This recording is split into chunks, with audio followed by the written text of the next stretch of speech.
Hello दोस्तों और welcome है आप सबका। कभी आपने अकेले बैठकर सोचा है कि ये जो कुछ भी हो रहा है, क्या ये सच है? ये सवाल सुनने में अजीब लग सकता है, लेकिन ये इंसानी दिमाग के सबसे गहरे सवालों में से एक है।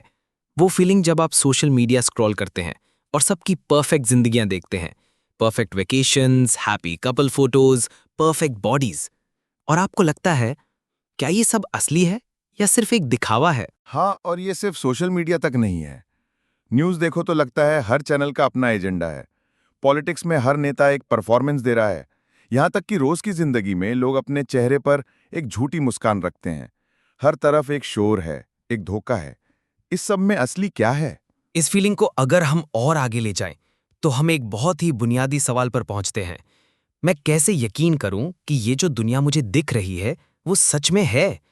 क्या पता ये सब मेरे दिमाग का बनाया हुआ एक बहुत बड़ा सपना हो? एग्जैक्टली ये तो बहुत ही परेशान करने वाली सोच है। अगर हम इस पर यकीन ही नहीं कर सकते कि हमारे आसपास क्या हो रहा है, तो फिर हम किसी भी चीज का क्या मतलब निकालेंगे? आप अकेले नहीं हैं जो ऐसा सोचते हैं। आज से लगभग 400 साल पहले एक फ्रेंच फिलोसोफर रेने डेकार्ट ने इसी प्रॉब्लम को अपनी जिंदगी का मिशन बना लिया। उसने फैसला किया कि वो सच्चाई की ऐसी बुनियाद ढूंढेगा जिस पर बिल्कुल भी शक ना किया जा सके। तो उसने ये कैसे किया? उसकी शुरुआत कहाँ से हुई? उसकी शुरुआत हुई हर चीज पर शक करने से। उसने एक मेथड बनाया जिसे मेथड ऑफ डाउट कहते हैं। उसका पहला कदम था अपने सेंसेस यानी अपनी 5 हवास पर शक करना। सेंसेस पर शक? मतलब अपने आंख, कान, नाक पर? हाँ, डेकार्ट्स ने कहा, मेरी आंखें मुझे धोखा देती हैं। पानी में रखी एक सीधी पेंसिल मुझे टेढ़ी दिखती है। दूर की चीजें छोटी दिखती हैं।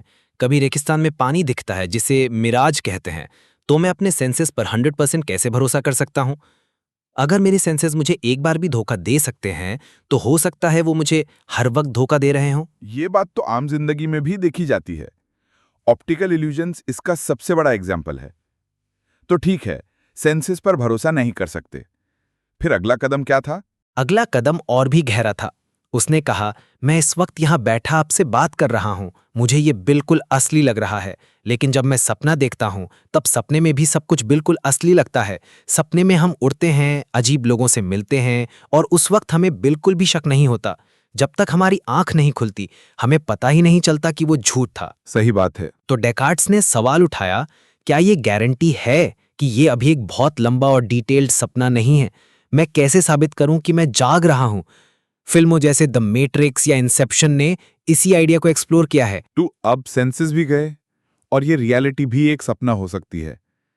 इससे ज्यादा एक्सट्रीम शक क्या हो सकता है? हो सकता है, और डेकार्ट्स वहीं गया। ये उसके शक का आखिरी और सबसे पावरफुल लेवल था। उसने एक थॉट एक्सपेरिमेंट किया। उसने इमेजिन किया कि एक बहुत ही ताकतवर शैतानी ताकत है, एक इविल डीमन, जिसका एक ही मकसद है, मुझे हर चीज पर धोखा देना। Evil demon? मतलब एक शैतान जो दिमाग से खेल रहा है? हाँ, एक ऐसी सुपर पावरफुल बीइंग जो मेरे दिमाग में ये पूरी दुनिया प्रोजेक्ट कर रही है। ये कैफे, ये टेबल, यहाँ तक कि मेरा अपना जिस्म, सब कुछ उस शैतान का बनाया हुआ एक इल्यूजन हो सकता है। वो मुझे ये यकीन दिला सकता है कि 2+2 4 होते हैं, जबकि असल में 5 होते हों। वो लॉजिक और मैथमेटिक्स के बुनियादी उसूलों को भी मेरे दिमाग में मैनिपुलेट कर सकता है। बाप रे, ये तो हद हो गई। इस पॉइंट पर तो लगता है कि कुछ भी सच नहीं हो सकता। हम एक ऐसी कैद में हैं जहां हम अपनी सोच पर भी भरोसा नहीं कर सकते। यहां तो उम्मीद ही खत्म हो जाती है। यही सब सोचते हैं, लेकिन डेकार्ट्स ने इसी अंधेरे में रोशनी की किरण ढूंढ ली। जब वो इस नतीजे पर पहुंच गया कि वो हर चीज पर शक कर सकता है, तभी उसे एक ऐसी चीज मिली जिस पर वो शक नहीं कर पा रहा था। और वो क्या थी? वो थी शक करने का अमल, द एक्ट ऑफ डाउटिंग खुद। डेकार्ट्स ने सोचा, भले ही कोई शैतान मुझे धोखा दे रहा हो, भले ही मैं एक सपना देख रहा हूं, भले ही मेरी सारी सोच झूठी हो, लेकिन कोई तो है जो ये सब सोच रहा है, कोई तो है जिसे धोखा दिया जा रहा है, कोई तो है जो शक कर रहा है। मतलब धोखा खाने के लिए भी किसी का होना तो जरूरी है। एग्जैक्टली मैं इस बात पर शक कर सकता हूं कि मेरे हाथ हैं, मैं इस बात पर शक कर सकता हूं कि ये दुनिया है, लेकिन मैं इस बात पर शक नहीं कर सकता कि मैं शक कर रहा हूं। और शक करना एक तरह की सोच है। इसलिए अगर मैं सोच रहा हूं तो मेरा वजूद जरूर है। और यहां से निकली फिलॉसफी की सबसे मशहूर line, cogito ergo sum. I think therefore I am, यानी मैं सोचता हूं इसलिए मैं हूं। हाँ, ये वो चट्टान थी जो उसे शक के समुंदर में मिली। उसने ये नहीं कहा कि मेरा जिस्म है इसलिए मैं हूं, क्योंकि जिस्म एक धोखा हो सकता है। उसने कहा मैं एक सोचने वाली चीज हूं, इसलिए मेरा वजूद है। मेरी कॉन्शियसनेस, मेरी सोच ही मेरे होने का नाकाबिले इनकार सबूत है। ये तो कमाल का आइडिया है। इसने तो पूरी प्रॉब्लम को ही पलट दिया। जवाब सवाल के अंदर ही छिपा था। लेकिन इसका आज की प्रैक्टिकल लाइफ में क्या फायदा? चलो मान लिया मैं हूं, पर इससे मेरी रोज की एंग्जाइटी, कंफ्यूजन और सब धोखा है वाली फीलिंग का क्या होगा? इसका बहुत गहरा फायदा है। ये आपको एक मेंटल एंकर पॉइंट देता है। जब आपको लगे कि दुनिया का शोर, सोशल मीडिया का प्रेशर और लोगों के झूठे चेहरे आप पर हावी हो रहे हैं, आप इस एक सच्चाई पर वापस आ सकते हैं कि इस सब शोर और धोखे के बीच मैं हूं, मेरी अपनी सोच, मेरी अपनी कॉन्शियसनेस, वो असली है। तो ये एक तरह से अपने आप को सेंटर करने का तरीका है। बिल्कुल। ये आपको दूसरों की बनाई हुई रियलिटी से अलग करके अपनी सच्चाई में स्थिर करता है।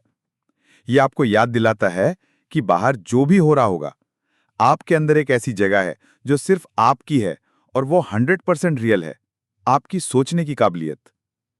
ये सेल्फ अवेयरनेस की शुरुआत है। जब आप ये जान जाते हैं कि आप एक सोचने वाली चीज हैं, तब आप अपनी सोचों को आजादी से एनालाइज कर सकते हैं। तो पूरी समरी ये हुई, क्या सब धोखा है से शुरुआत करो, अपने सेंसेस पर शक करो, इस दुनिया के एक सपना होने पर शक करो, यहां तक कि एक शैतानी ताकत के धोखे पर भी शक करो। जब आप शक की इंतहा पर पहुंच जाओगे तो आपको वो एक चीज मिलेगी जो सच है, आपका अपना वजूद, क्योंकि आप सोच रहे हो। I think therefore I am. Perfect समली। तो अगली बार जब आपको ये सब धोखा है वाली फीलिंग आए, तो घबराना नहीं, उसे एक मौके की तरह देखें, अपने अंदर झांकने का मौका और अपनी सबसे बुनियादी सच्चाई को महसूस करने का मौका। दोस्तों, आप इसके बारे में क्या सोचते हैं? क्या आपने कभी इतना गहरा शक महसूस किया है? आपकी जिंदगी में वो एंकर पॉइंट क्या है जो आपको स्थिर रखता है? नीचे कमेंट्स में अपने ख्यालात जरूर शेयर करें। और अगर ये वीडियो आपको थॉट प्रोवोकिंग लगा हो, तो इसे लाइक करें, अपने उन दोस्तों के साथ शेयर करें जिनके साथ आप ऐसी गहरी बातें करते हैं, और हमारे चैनल को सब्सक्राइब करना ना भूलें। मिलते हैं अगले वीडियो में, तब तक सोचते रहिए।